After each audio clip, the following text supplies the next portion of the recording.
Fala pessoal, como vocês estão? Tudo certo? Tudo bem por aí? Hoje nós vamos trabalhar aqui uma nova série no nosso canal, que é a série Introdução ao seu Devocional. Nós vamos aqui apresentar uma introdução aos livros da Bíblia para que você possa ter um aprofundamento maior no devocional que você faz em determinado livro da Bíblia.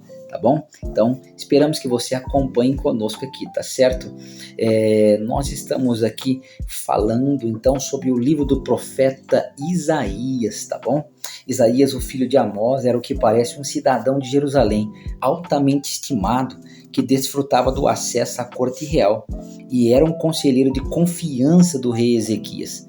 Seu ministério se estendeu do ano da morte do rei Uzias, em 740 a.C., até o reinado do idólatra rei Manassés, em cuja perseguição ele foi provavelmente martirizado.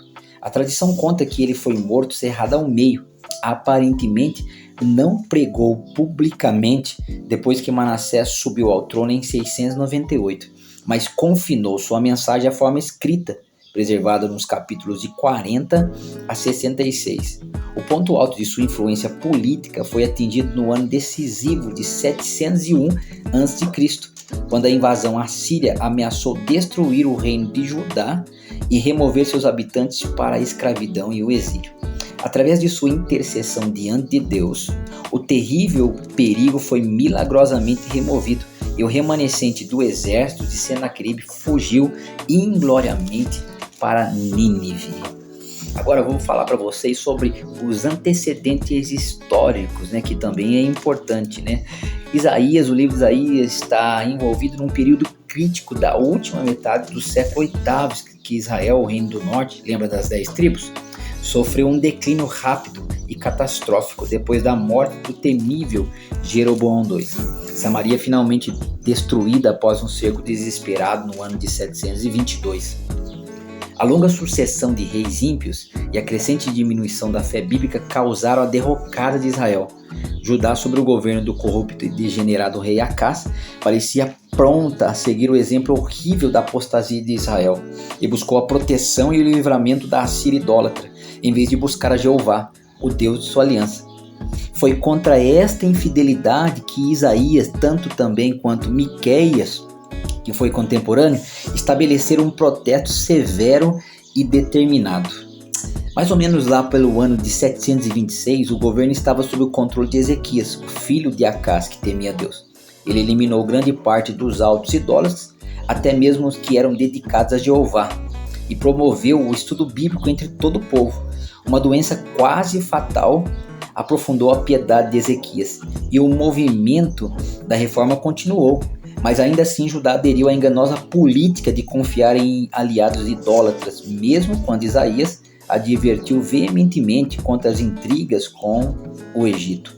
Como predisse o profeta, a confiança no poder secular do Egito, e não na proteção de Deus somente, comprovou-se quase fatal. Os exércitos egípcios esfacelaram-se diante da violenta investida da máquina lutadora de Senaqueribe.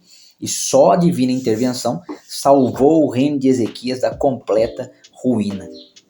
A essa altura da crise, o rei, completamente arrependido por ter ignorado as advertências divinas, que inclusive foram lhe transmitidas por Isaías, elevou-se a tais alturas de fé e pureza de confiança que o Senhor dignou-se ouvir sua oração.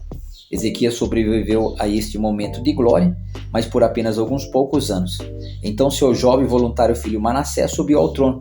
Ele deu ouvidos à nobreza mundana, que há muito se aborrecia sobre a pureza religiosa imposta por seu pai, e com um espírito de liberalidade deu licença à reintegração da idolatria.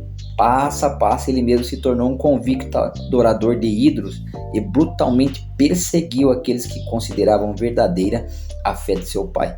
A corrupção doutrinária do povo foi acompanhada por uma decadência moral generalizada. O rei e os nobres que exploravam o povo com propósito de lucros egoístas encheram Jerusalém de sangue e rapina. Nesta atmosfera de corrupção e depravação, Isaías recebeu uma série de maravilhosas revelações com vistas à futura conquista babilônica no século futuro e além do período da restauração, quando o segundo Estado judeu seria estabelecido na terra prometida.